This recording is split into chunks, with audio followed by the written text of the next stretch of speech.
Everybody hear me right back in the room? I had the good fortune of working with Fred for many, many years at Boeing. Looking around the room, there are a few other people who also have the best airplanes in the world. We're very proud of that. That's the only commercial you're going to get today. Like Phil said earlier on, I gave a lot of thought to what I wanted to say today to celebrate Fred's life, and I could not keep Frances out of my thoughts. So I want to pay tribute to her and reflect a little bit on some of the things that I remembered very, very clearly from our association together, and string them along, hopefully, in some form of chronology that hopefully makes sense. I have no script. The only thing I brought with me is something to get off the stage with that Kelly very kindly gave me. So here we are then, October 1986. And I hear that Fred Krieger and a bunch of retirees are in the cafeteria making toys. I thought, oh, I better go down there and check that out and see what's going on. So down I went, and as you go into the cafeteria, it's a rather large room, not unlike this one here, but in the far corner there was a kind of a shroud, misty aura to the room, and I couldn't quite make it out, but I could see Fred there, and I could see some other men there, but what I saw was a cloud of sawdust. And these men were working away like mad, and every so often there'll be a couple of chaps hammering away like Judge Judy on a bad day, you know. So I went up to Fred and I said, you know, what I'd really like to do when I grow up, Fred, is be just like you. How do I become a toy maker? So he said, well, you've got to be retired. So I said, well, I have it on good authority that I could do whatever I like here. So providing I'm not breaking any rules, I'd like to come out and spend some time. So he said, well, we could train you. So I said, good, let's do that. So I didn't know at the time that it would be 13 years before I retired, and that's got to be the longest apprenticeship in the history of sandpaper. So the next meeting took place in my office, and I happened to look up. You have that funny feeling that something's happening in the room. I looked up, and there framed in the doorway was Santa Claus, resplendent in his uniform, you know, and I didn't know who it was. So he said, Dave, can I come in and say hello? I said, well, sure you can. Of course, it was Fred who recognized his voice. So we sat together and we talked. And we talked for about, I suppose 45 minutes altogether, about what you just heard Phil say, to the most part. So I won't repeat all of that. What I will say, however, is some things that I learned about him before I went to work there. And that was that, in a word, he was exemplary. His performance at work was just so far and above anybody else's that he was an example for everyone to learn from. He also trained a lot of people. There are a number of people in the room here today who owe their careers to him. And he also used to be a person to whom a practical joke was played on once in a while. Kelly was telling me earlier on about a birthday cake that they had made for him for a special birthday. And they found a large piece of concrete, and they took it up to Albertsons and had it decorated by the cake man there, and then presented it to him, singing happy birthday, and then expected him to cut the cake. Another occasion that was interesting was when he was telling me about his experience in Britain. Of course, we had a little bit to share there. I won't go into all of that because it's not appropriate. However, we had a lot of fun at a later meeting when I first met Frances now. And this was the occasion where we always should have a thank you for the people that did so well in community outreach endeavors. And the toy making was an essential part of it, but by no means the whole part. The community outreach work was really energized in the late 70s and the early 80s by Kelly Broomall and by Sue Enders. And those two people took that program by the throat and shook it, and energized it, and it became something that is so good that it's even today is being used. We adopted families, and of course the number of families that we adopted was a function of how many folk we had on the payroll. So the fewer people we had employed, the fewer families, but it was always at least 20. And when I was there, we got it up to almost 30 for one point in time. And it was so well organized, you know. The adopted families were then provided with food from money that people would donate. We had art fairs, we had auctions, we had toys were auctioned. Some of these beautiful toys you see here were auctioned off to people who bought them. And all of that money went to buy food, clothing, toys, and so on. I learned at this dinner that Frances had done quite a lot of work herself, not just pillows and stuff like that, but she and the ladies like Jennifer Steele over there and Sue Enders and others would make all the bedding for the beautiful presentation of the dolls in the cradles. And those had to be seen to be believed. She made Christmas stockings by the thousand, I suppose, over the years. And as such, I think she was a very valuable resource to us. The next part of our work that I would like to just talk about took place in other voluntary work. You know, Fred was a perennial volunteer. Whenever the crocus came up, you could always rely on him to volunteer for something or other. He was a Red Cross volunteer. When he retired, he became more serious in his voluntary work. You heard Phil mention Schoolhouse supplies. One day before I retired, a lady named Katie Gold walked into my office. And she was brought in by Sue Neal, who was at the time our community affairs manager. And Katie had this right idea that too many times young children didn't have the wherewithal to buy the stuff that was required to teach them their lessons at school.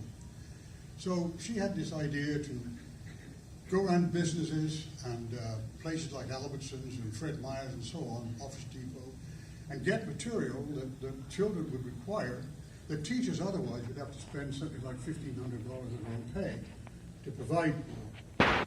So we started off in a little tiny school on Highway 30, and I'm blessed if I can remember the name of it, but we were only there for about a year. After that, we moved to Madison High School, where the Boeing group now works and has been working since 1999, 2000 maybe. And we helped lay out the factory there. We helped lay out the store with material we got from the plant. We filled the shelves with stuff that they needed. And we've been providing support with people. Unfortunately, some of the people are no longer with us, so we're trying to recruit some. Anybody who wants to spend a Tuesday morning with some really nice folk, line up, we'll sign you up.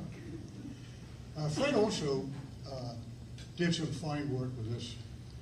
One thing that just fascinated me was and I saw Mrs. Trask this morning come into the room, and I said, I've got something I've got to tell you about. And it was part of what I had thought earlier on. At our breakfast, the retirees always have a breakfast every month, and it's usually the second Tuesday of every month. And there, we make announcements. And we had Jim Trask, who was a marvelous chap, one of Fred's peers for many, many years. And Fred would volunteer. I'm sure I got to show my hand up as well. I'd go as well.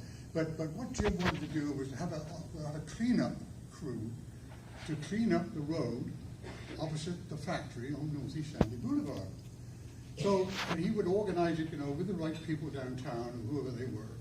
But we would have helmets, we would have the nice bright-colored waistcoats, the gloves, the sacks, the orange sacks, and the picker-uppers. You'd always pick things up. At one end you did this, and the other end did that. So we would then be assigned sections of Sandy Boulevard, and Fred and I and Bob Regan, another prince of a man, we were in this ditch. And you can't believe the filth that people throw away.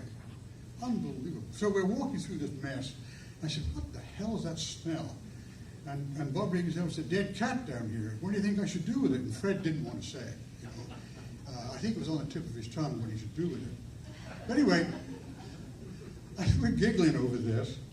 I heard this voice behind me, and it wasn't Fred because he was there, and it wasn't Reagan because he was there. And the voice said, "Oi, you!"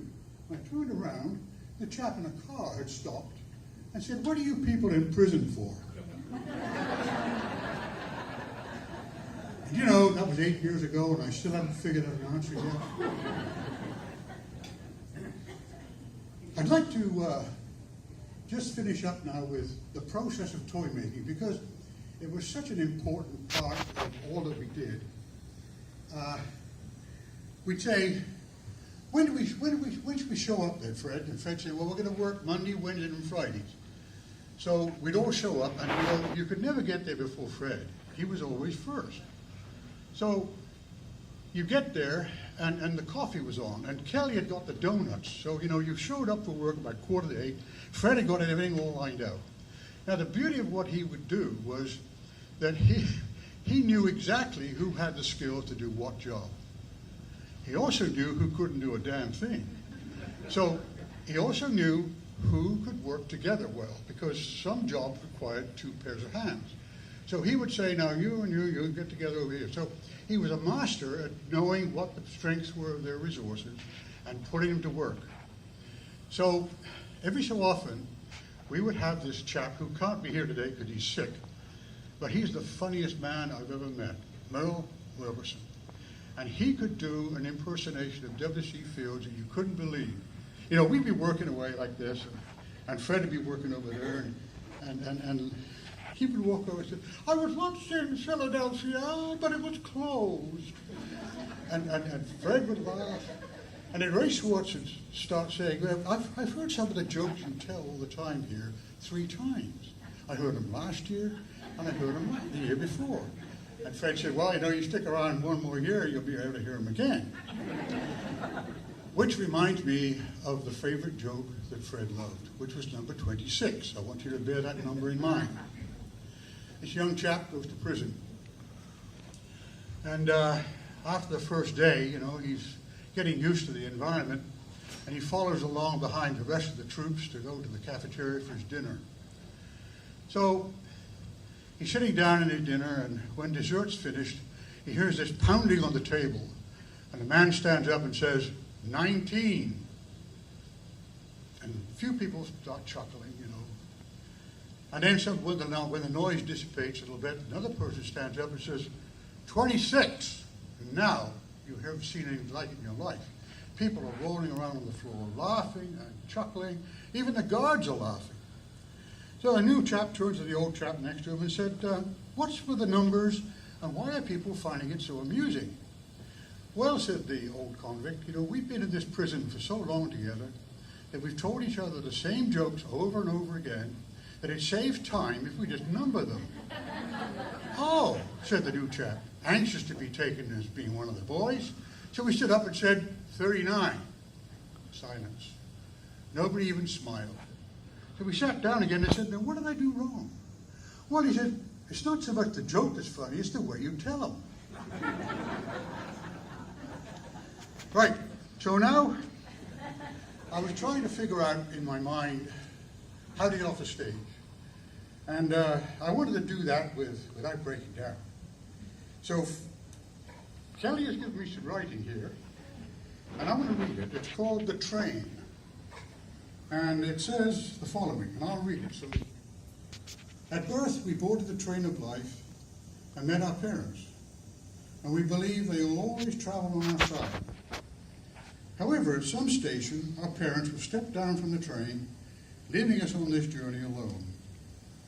As time goes by, other people will board the train, and they will be significant. Our siblings, friends, children, and even the love of our life. At some station, they also will leave the train. Many others in our lives will step down and leave a permanent vacuum. Fred was one of those. Others will go so unnoticed that they don't realize they vacated their seats. This train ride will be full of joy, sorrow, fantasy, expectations, hellos, goodbyes, and farewells. Success in our rides consists of having a good relationship with all passengers, requiring that we give the best of ourselves.